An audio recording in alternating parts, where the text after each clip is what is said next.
Hello, Duke fans, and welcome to episode 293 of the Mark Williams Basketball Report. I am your host, Sam Klein. I am not that clever, but I'm clever enough to make my colleagues laugh.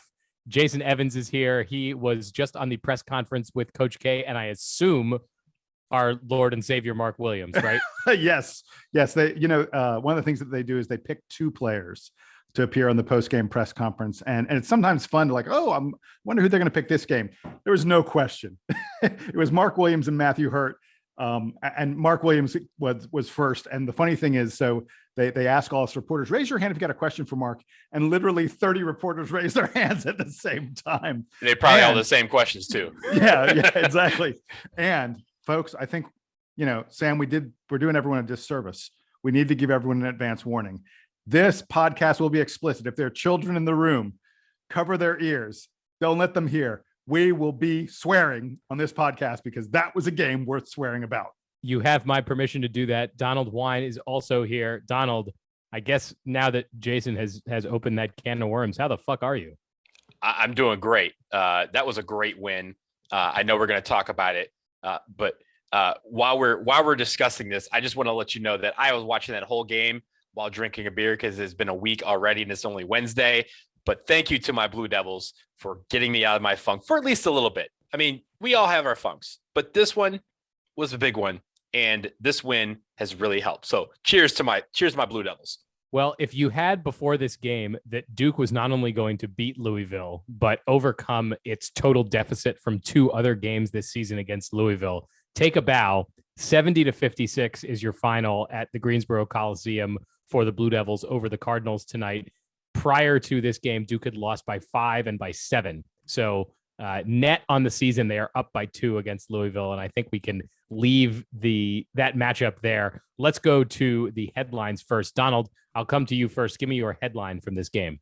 My headline is Big Mark Energy gives Duke's bus reservation an extension for ACC quarterfinals. Yes, sir. I like it. Jason, what do you got? Mark Williams double dominates. Ooh, very good. Very good. By the way, we're gonna talk about this obviously, but I want to just put out there that I just want to put out there for consideration. We can discuss this during the podcast or whatever. To name this podcast 23-19. That's all. I'm just gonna throw that out there. So the number of this show is 293, which is very similar to 2319. So it is. It has all the same numbers in there. We can workshop this throughout the episode. Yeah, I'm going to say that's going to be a little confusing to folks. Probably. When podcast 2319 shows up, they're going to say, "Wait a second, I missed a couple thousand." Well, we've had episode 31. We've had episode 74, 73. So we have precedent for it. Just throwing it out there on the table. We can talk about it. We are certainly going to remember this one for a long time. My headline, I didn't come up with a clever one. I do kind of want to steal listener K-Man's headline that he sent us a few minutes ago, which was remarkable. But I was going to go with Mark Williams is a problem. That's my headline. Yeah, he is a problem. I don't know that I need to expound on that. Jason, I'm going to let you go first so that you can have all the fun. Oh boy. Tell me about the good. Tell me about Mark Williams. Wait. Before he starts, Before he starts, no. I claim this when we were talking. That's true. Let Donald say his phrase first. Go for it. Yes. This podcast will now refer to our center number 15 as Big Motherfucking Mark Motherfucking Williams, because that's how that man played tonight. It's a lot of syllables, but it's not as many syllables as rebounds that Big Motherfucking Mark Motherfucking Williams pulled down tonight. How did I do? Did I get it right? You got it. That was perfect. Excellent pronunciation and delivery. Thank you. I've been working on it. Jason, I'm not tell even me about this game. I'm not even going to try to. That is such a perfect moniker. I'm sure I would screw it up. So I'm just going to talk about him. The amazing thing to me, by the way, is that he seems to unveil something new every game. This game, it was the one-handed catch tip offensive rebound, which he did not have in his arsenal. This was a brand new, like I said, literally every game Mark Williams unveils something new. It's truly impressive. If I had told you 2 weeks ago that Mark Williams is going to be probably Duke's best player in the ACC tournament, You would have called the paddy wagon to drag me off to a padded cell where I could spend the rest of my time. His progression over the past few weeks is perhaps the most stunning thing I've ever seen from a Duke player late in the season. The only comparison that comes close is what Brian Zubek did back in 2010. But even that, I don't think compares, because Zubek was playing earlier in the year. Williams was barely playing, and suddenly he's 23 and 19. The progression for Zubek, I think, is highlighted by the fact that Duke ended up winning both the ACC tournament and the NCAA tournament that year. And so we look back on that in a certain way. But if you look at, and I can't remember who wrote this article, but I remember reading recently about how Zubek's progression that year was just a matter of like minutes played, that his rate stats were all good already. Like the underlying metrics on Brian Zubek said from the beginning of the season, he was a great player. It just happened that it was like lineup tinkering that took it to the next level for him. Like you said, Jason, for Mark Williams, it's going from playing, I think when we were previewing the Boston College game, we said that he played like 6 minutes that night at the beginning of ACC season. And now he's playing 30 plus minutes a game and is the best player on the floor. He played a grand total of 0 seconds against Louisville the first time he played him. Yeah, it's unbelievable. And by the way, he set an ACC tournament freshman record with his 19 rebounds. And I want to tell you very quickly about what Coach K had to say about Mark in the post-game press conference. Coach K, by the way, started out, this is great. He starts out with a joke and he goes, by the way, Mark only had 1 rebound in our last game, so he's only averaging 10 rebounds per game. He goes, he's like, I got to keep his ego under control. I got to keep his ego in check, which is very funny from Coach K. But he praised Mark Williams and Matthew Hurt for playing well, even though they were tired. Coach K said, it's a sign of a great player that you get fatigued. You play inside, you bang on guys for an entire game, and your level of play does not come down. Mark Williams, if anything, was better in the second half than he was in the first half, which is truly impressive. And the other thing that Coach K said, he said the maturation of big men usually takes a long time, and it's just sped up so much for Mark.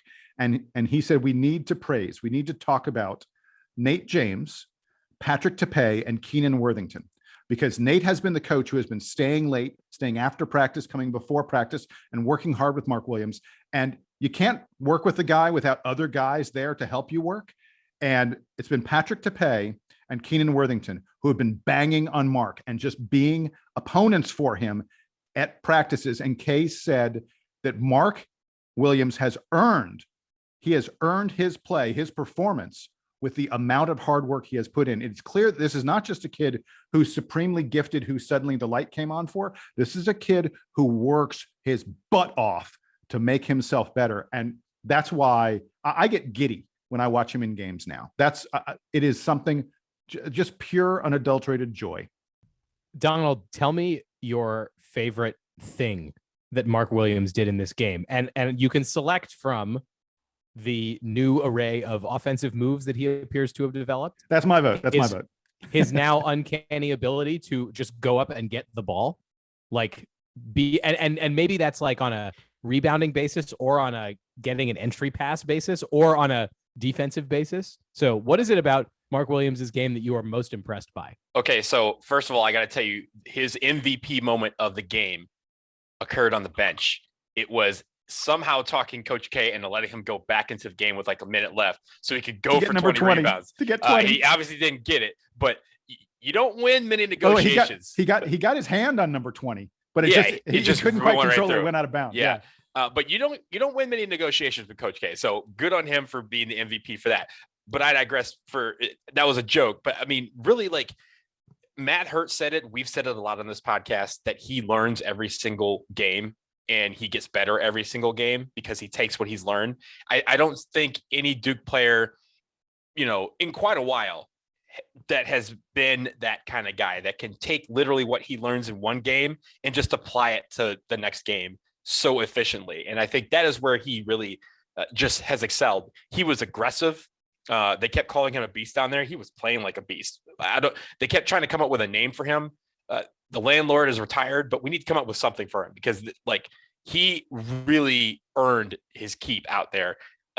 As you mentioned, most rebounds by a freshman in ACC tournament game, one more than Ralph Sampson, tied for second for most by an ACC or most by a Duke player in an ACC tournament game.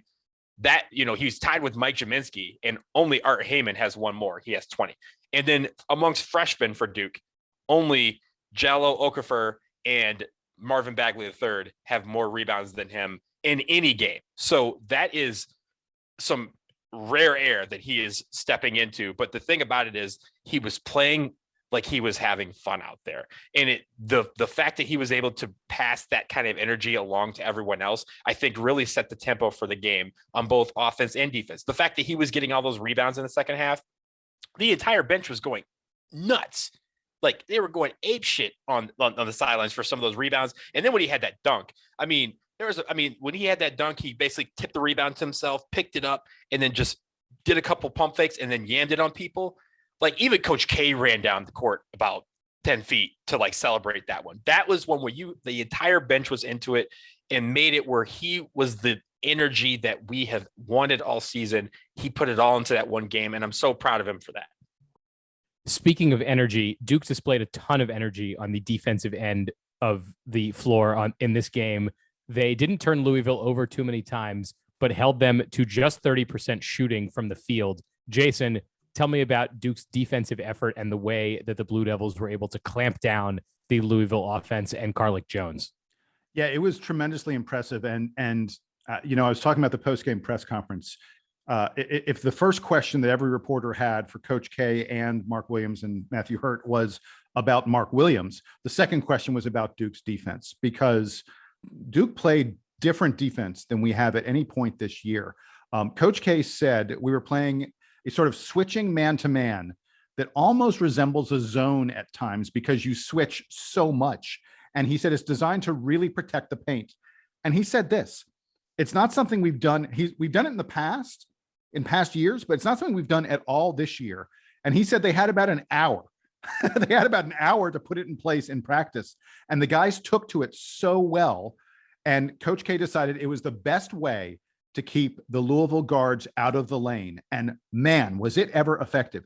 Carlik Jones, who was like runner-up for ACC Player of the Year, almost certainly the best guard in the ACC, the best guy at controlling the game, at getting into the lane and creating opportunities for himself or others, just struggled with that all night long. And I want to bring you back to a key moment with about 6.5 minutes left in the contest and Louisville fighting for some life. Carlik Jones scored back-to-back buckets. And both of them were sort of his typical getting in there, slicing between you and getting shots close to the rim that you think is impossible for him, but he's unbelievable at doing that kind of thing. And he got Louisville to within 8 points at that point. And again, 6.5 minutes left. Game was not over. I was nervous. If you were not nervous, folks, you're not human.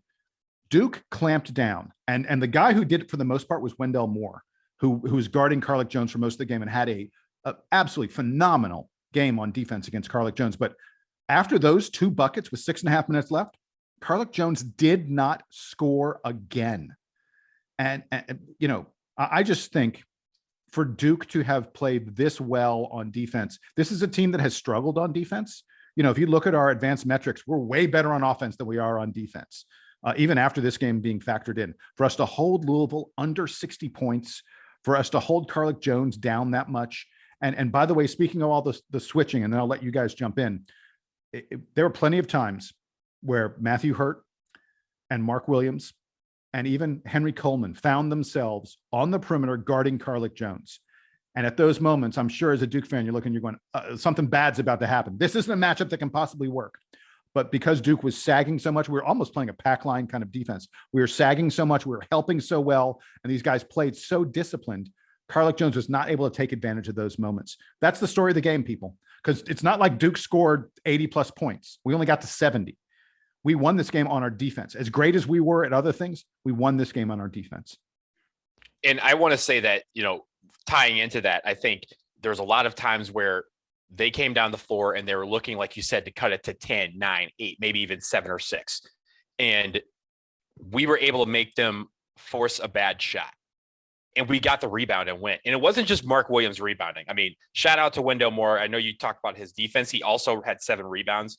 DJ Stewart had 6 rebounds. Matthew Hurt had 5 rebounds. Like they were all active on the glass. And even, those rare times where Mark Williams didn't get the rebound, one of those guys was right there to clean up the glass. So I really liked how we were playing defense, but I really liked how we limited them for the most part to just one shot. If they missed it, we were out and we were getting the ball and we had control. Even in the second half, when you think about it, yeah, Jason, you said you were nervous when we were, when they crept to within 8.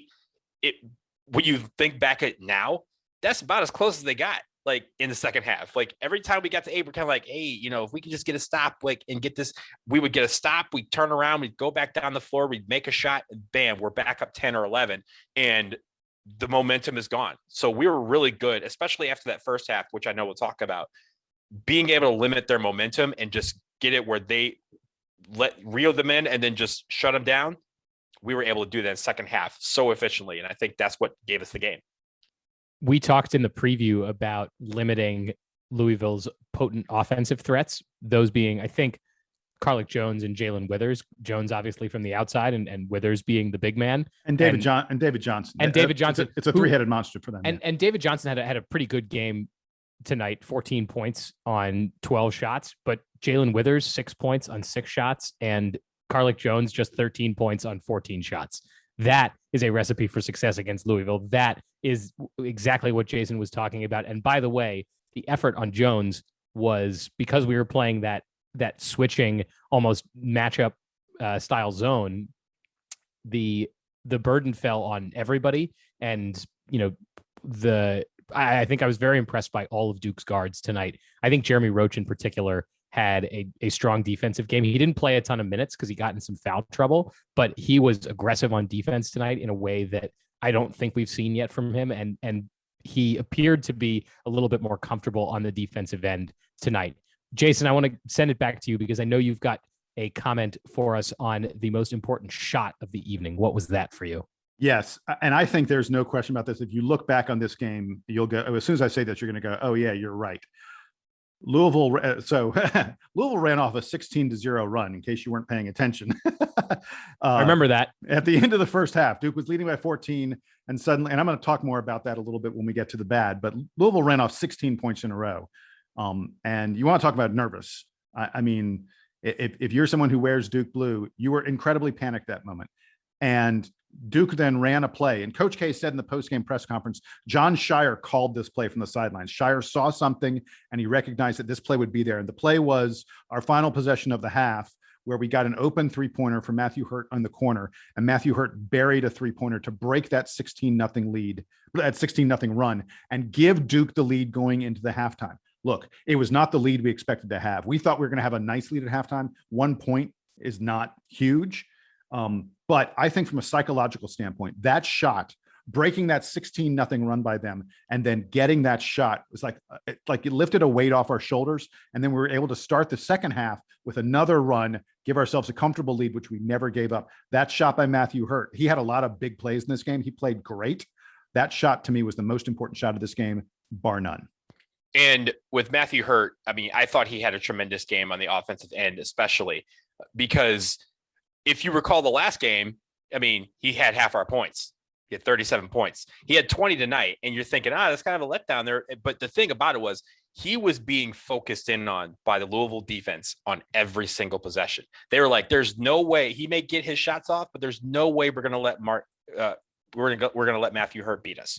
And he did beat it. He did beat them. He was part of the equation because he was able to get his shots off even with double teams in his face or guys shifting to make sure that he was always had a man on him. He was getting some offensive rebounds and putting it back up. Mark Williams was getting rebounds and dumping it off to him. Absolutely just a remarkable game given the defense that was thrown at him individually. For him to be able to respond and still get 20 points, that is a class game, class performance by Matthew Hurt. Hey guys, before we get done with our good, I've got 2 sort of funny things that I saw on replay. Folks, if you still have this game on your DVR and you want to go back and check it out, there were 2 really, really great moments. The first one was, I think it was with about, it was about 9 minutes left in the game. Matthew Hurt had that play that Jay Billis called him out for traveling. if you watch the replay of that, Matthew Hurt walks like at least 3 different times. It's so bad. It's like, hey, but I didn't need Jay telling me that. I seen that. We have HD TVs now. He don't have to tell me about how many times he traveled. He can just let that go, man. it was hysterical. The replay, the slow motion replay of that, to watch Matthew Hurt's feet. It just, I mean, like his pivot foot changes like 8 times. It's hysterical. I just thought it was very, very funny. And then the other one that I wanted to note for everybody, Jeremy Roach, who hit 2 big 3-pointers in this game. The second of them, he's kind of coming down. It's like on a fast break, and he pulls up. It's not a shot you expect him to take. He hits that 3-pointer right in Carlik Jones's face. If you watch the replay, after he buries it, he gives Carlik Jones a little pat on the butt. Gives him a like, hey, buddy. He ran back down the thing. He like literally looked when he did that. He kind of did it and kind of looked right at him and just, held up the 3 sign, was like, yeah. And but he didn't say anything. He just kind of like looked off into space through Carlik Jones and was like 3. I just loved him giving a little tap on the ass to the guy who's been our nemesis this season. It was a great moment. Great moment. I thought when you were talking about Jay Billis's commentary, you were going to mention him shit talking Mark Williams' free throw shooting ability, and then Mark Williams proceeding to drain both of the free I love throws. that. Yeah. Okay. I was going to mention this real quick. If Mark Williams, because right now, as the last like 7 games or so, he's averaging 70% from the floor. If he can average 70% from the line, oh Lord, like basket, like you. I mean, Sam, you think he's a problem now? Like, my God, like if you can't foul him, yeah, if you're gonna foul him and he's gonna make these shots, game over. So let's take a few minutes and look at the bad from this game, to the extent that there can be bad in a game where Duke only gives up 56 points to a Louisville team that has a great offense. Donald, I'll come to you first. Give me a point of bad from this game. As we know, it's ACC tournament week, so whatever is bad, there is not a lot of time to fix.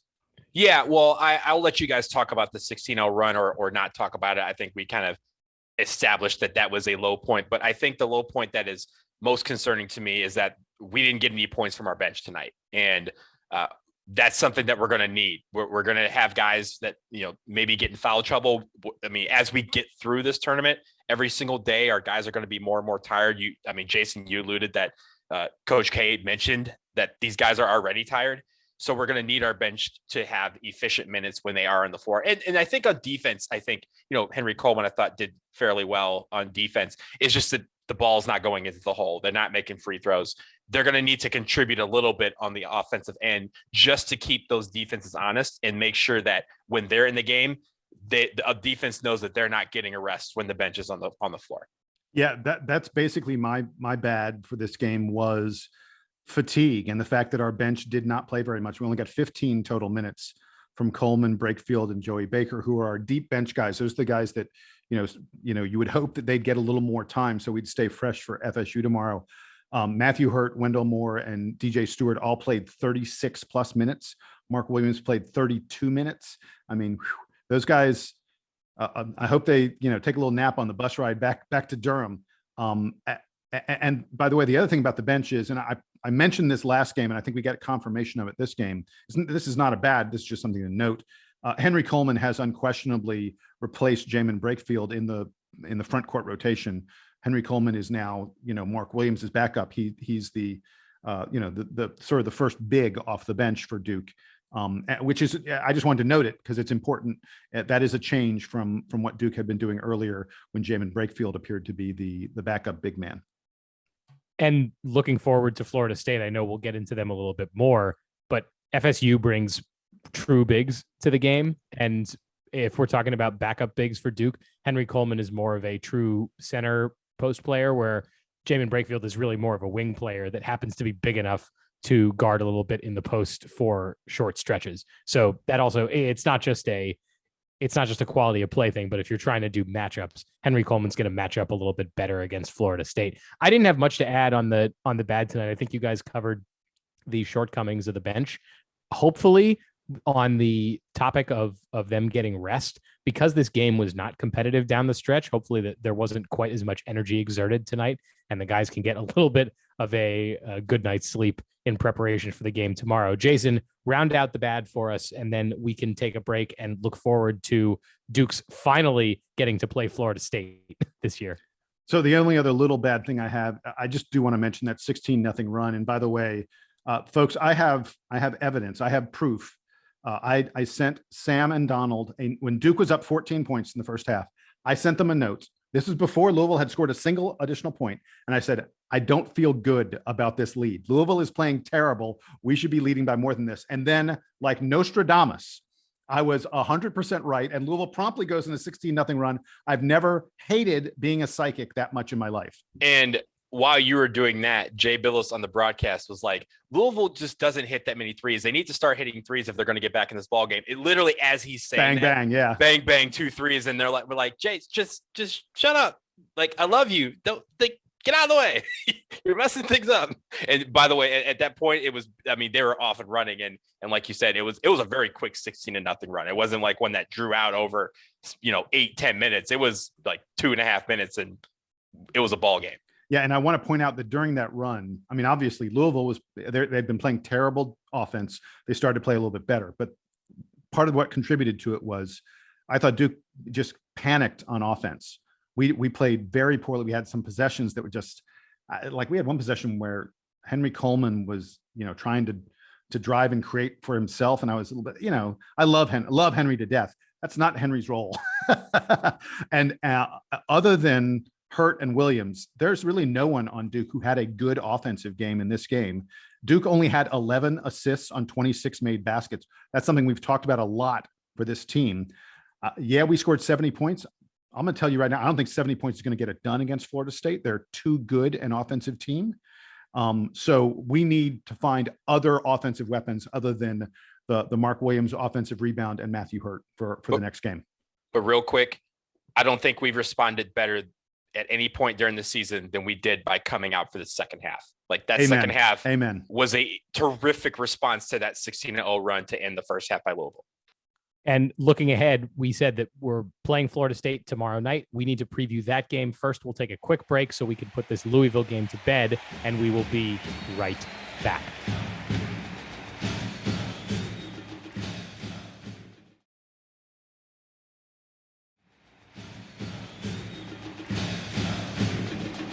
So as we mentioned, Duke plays Florida State tomorrow night in the quarterfinals of the ACC tournament. Florida State is the number 2 seed in the ACC after a 15-5 season in which they went 11-4 in conference. Leonard Hamilton's team has been excellent most of this season, although they have dropped 2 of their last 3. And I imagine as we get into the preview that we are going to talk a bit about their recent losses and how maybe those losses are instrumental or instructive to Duke in how to take down the Seminoles and position Duke back in a place where they might actually feel like they could win this thing. So Donald, I'll come to you first. You are our guy for looking back at the recent schedule. Tell me about Florida State's season, because Duke has not played them yet this year. We had one game on the schedule against them.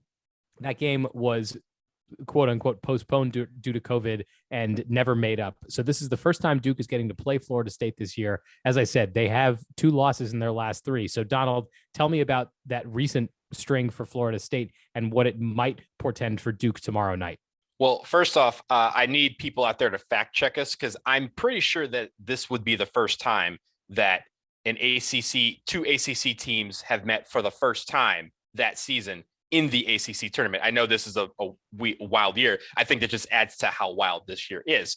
But I think when it comes to Florida State, you're right. The last couple of games, to that point, to basically the last week in February, they were the best team in the ACC to beat. They had played very well. They were very consistent, beating some very difficult teams. To that point, their only losses were to UCF, Clemson, and Georgia Tech. And even with Virginia, they beat the brakes off Virginia by 21 at home. They were very, very good at home.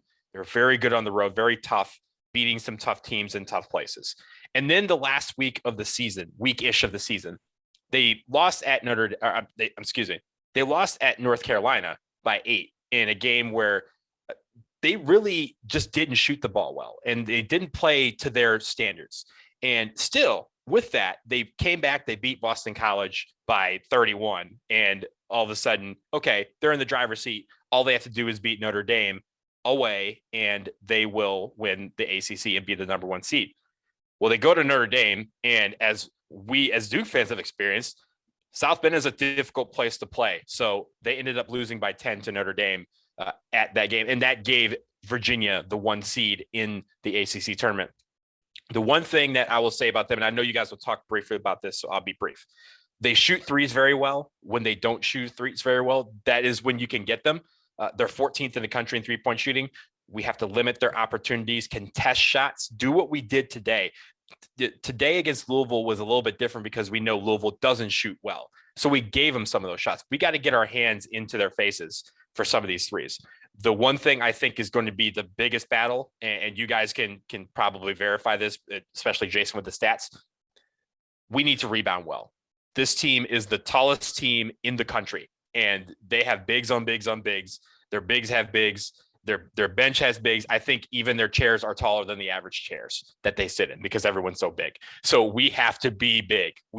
Mark Williams, we need to make sure that he gets 19 again, but we also need other guys to help him out. We need, Matt Hurt, even the Henry Coleman and Jamin Brakefield off the bench. They got to be big off the bench. They got to come in really ready to play because FSU's bigs are really going to, and they have a lot of them. They'll just, Leonard Helmton, the national treasure that he is, will throw everybody at us, but the kitchen sink. And sometimes kitchen sink enters the game when you're at Florida State. So you have to be ready to bang in the post. We've been playing 2 days in a row. That's where this battle is. That's the X factor to me, because we're going to be coming in. We're going to have 2 games under our belt. They are coming off of a loss. They're maybe rested, but they're going to be punishing us inside. If we can win that battle, or at least neutralize that battle, we have a really good chance to beat Florida State. So Jason, Donald told us about Florida State's ability to shoot the ball and also their rebounding acumen, which is something that we can always expect from Leonard Hamilton's teams. So it is your turn to walk us through the advanced statistics on Florida State. What do the Seminoles do really well, and what do you think is something that Duke can exploit from them looking at the team stats? Donald stole my thunder, by the way. I mean, dude, they're the biggest team in the country. Ken Pomeroy says they are the tallest team in the land. So that tells you a lot about what you need to do when you're facing them. But let me back up and just, give you the most basic of the advanced stats. This is the number 14 team in the land. According to Ken Pomeroy, they are the 11th best offensive team, the 48th best defensive team. As Donald mentioned, an excellent three-point shooting team. You cannot let them go off from the outside. They hit 38.5% of their threes. Like Donald said, 14th best in the country. They are not, though, a team that shoots a ton of threes. They have a fairly even balanced scoring between shooting twos, shooting threes, getting free throws, stuff like that. So it's not the kind of team where they're just going to bomb the whole game. They look for opportunities to take those threes, and when they get that opportunity, they tend to hit it. They're a very strong offensive rebounding team, 16th best offensive rebounding team in the country. I mean, look, we faced North Carolina the other day, and we were able to stop them from being, Carolina's the best offensive rebounding team around, and we were able to stop Carolina from getting too many offensive rebounds. The rest of the game didn't go too well, but we did stop Carolina from doing that. So that's an important thing for Duke to focus on. And then, as I talk about the D, a function of their size is, of course, block shots. With a team that long, of the team that tall, you would expect this. They're the 8th best team in the country at blocking shots. As a result of that, they are the 11th best team in the country at 2-point field goal percentage defense. So the fact that they're blocking all those shots means you're not hitting a lot of 2-pointers. Teams only hit 44% of their 2-point shots, which is a really low number. And that is a key part of what Florida State accomplishes. But a team that goes for block shots the way Florida State does sometimes struggles on the defensive boards. And for a team as tall as Florida State is, they are not a great defensive rebounding team. You can get offensive putback buckets against them. So that will be an important thing. Now, I would love to come here and tell you about all the stuff Coach K told me on the post-game press conference about how he was going to game plan Florida State. But he had an admission to make. Coach K said these words. He said, I haven't watched Florida State at all since, New Year's, when we were going to play them and the game got canceled. He said, I'm sure they've changed. I'm sure they're a different team. I have no idea what that team is. I mean, he didn't literally say it like this, but this was the point of it. He said, I've been focused on whoever our next opponent is. Now is the moment that I get to start focusing on Florida State. I'm sure one of the guys on the coaching staff is preparing a game plan. That's why he has a staff. Right, exactly. That's why he's got a big staff. I'm sure that the entire bus ride back to Durham will be spent with them discussing, giving the scouting report, discussing what they need to do. But I will tell you, and I believe he was telling the truth, Coach K had no idea what he was going to do about Florida State coming out of that win over Louisville. But hey, you know what? Against Louisville, we put in something brand new. We practiced it for an hour. It worked great. So hopefully we'll figure out something to stop these Florida State Seminoles, because they are a very, very good team. Yep, big does not do them justice. They're huge, these guys, and it's. I'll take you through a couple guys that are important here that sort of tell you. Raekwon Gray is the junior big man that just gobbles up rebounds for them at both ends of the court, and you would look at him and say, well, 6'8", 260, he's big, but whatever, you can overcome him. When he comes out of the game, Balsa Koprivica, I don't think I'm getting his name correctly, but Balsa Koprivica is a freshman, 7'1", 260 guy from Serbia. So he's going to come in to spell Raekwon Gray at center. So good luck to Mark Williams and to the rest of the gang tomorrow night in pulling down those rebounds. I am so excited to see how Mark Williams does against a team that is flush with big men. And then the other thing that Donald talked about was the 3-point shooting. Anthony Polite and senior MJ Walker, who's kind of the leader of this team, this Florida State team. I think every Duke fan will remember MJ Walker, but Polite and Walker are both great 3-point shooters. They can really shoot it both over 40% from three. So those are the guys you kind of have to shut down. There's a reason that Florida State is 15-5 on the season. They've got a lot of weapons, both small and big. So the one thing that you mentioned Anthony Polite. He's going to shoot threes. He's the one guy that's like, if you have a guy that's like, going to be trigger happy from beyond the arc, it's him. But he doesn't shoot that many either. But the one thing I will say about this team is that they are the purest definition of team, because, they have a lot of guys that are really good, but when you look at the ACC end of season awards that we talked about last podcast, you don't see many Florida State guys on it. You see MJ Walker on the second team, and you see Raekwon Gray on the third team. Like those guys, they have a lot of guys who are really good, but together they are absolutely incredible to watch.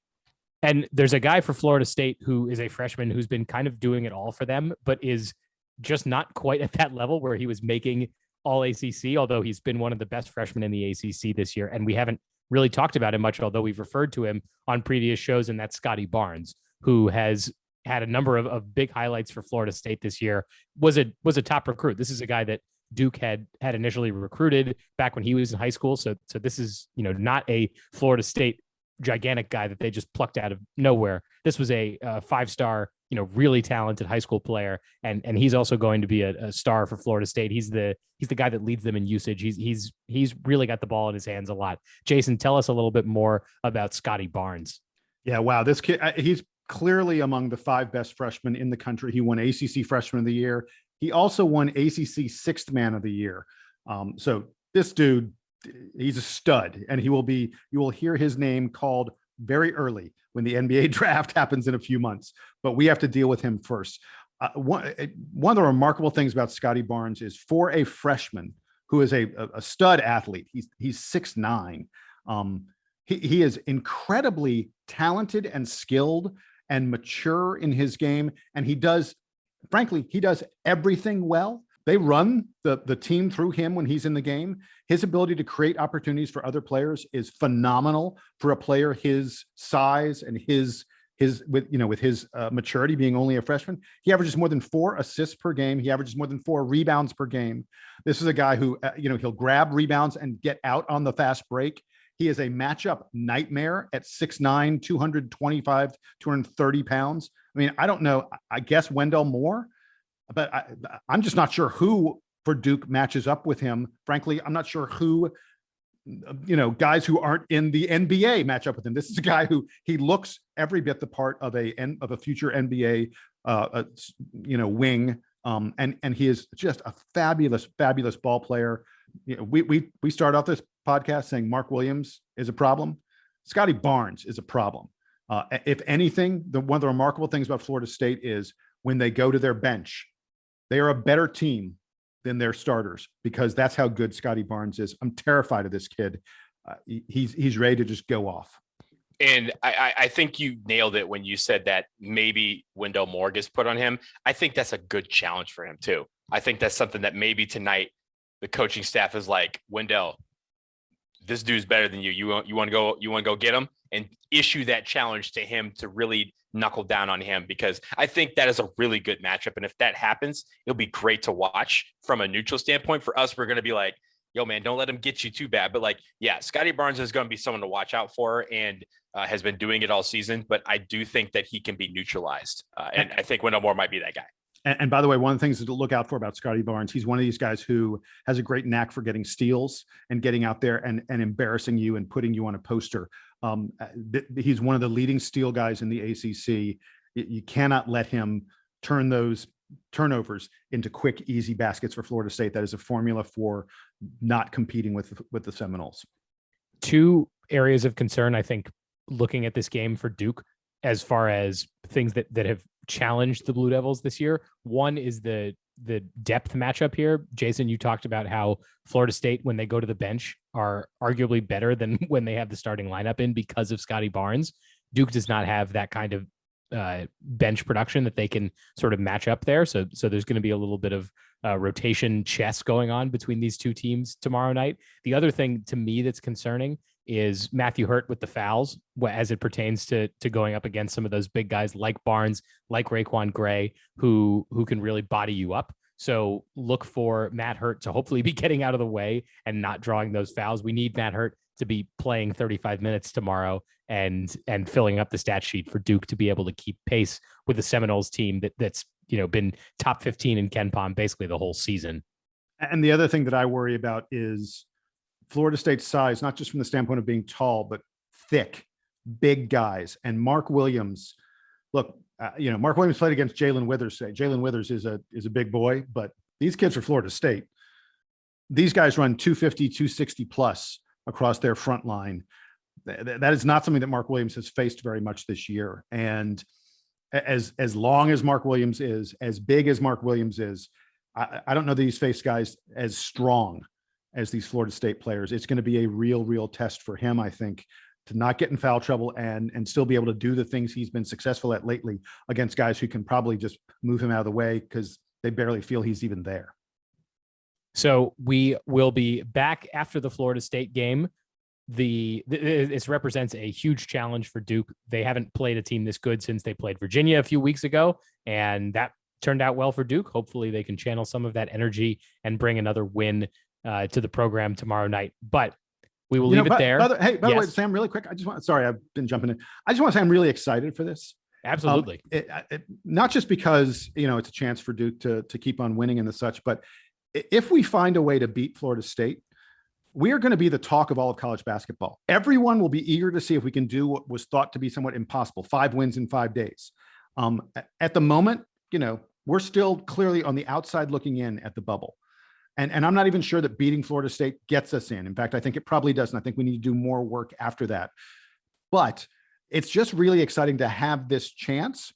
This team has put us in a position where I think there's starting to be some real buzz about Duke. And I'm telling you, we beat Florida State, suddenly everyone is going to be talking about what this Duke team is doing in March. Let's just go 1-0 tomorrow. We'll let everything fall in place. If we go 1-0 tomorrow, that means we're back here tomorrow night talking about us beating Florida State. Let's do that. I like doing those. I can confidently report that I have not actually looked at the bracket to see who Duke might be facing after this game. So, and you play shall Florida not. State. Do not Florida State, and we'll see you hopefully soon after the game tomorrow. But we will leave it there for episode 293 of the Mark Williams Basketball Report. For Jason Evans and for Donald Wine, I'm Sam Klein. Stay in touch with us in all the usual places, dbrpodcast@gmail.com. Leave us reviews, et cetera, et cetera. We've been getting a ton of emails this week, so that's been great. But we will see you again very, very soon. And until then, here is the Duke Band to take us home.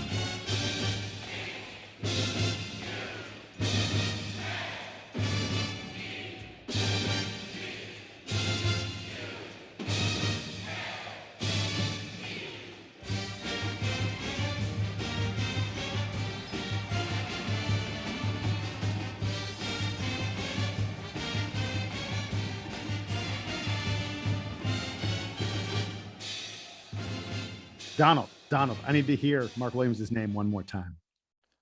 Big motherfucking Mark motherfucking Williams. Yeah. I like it with the little sing song there. That's good. Oh, you gotta sing his name when he does 23 and 19. He's earned it.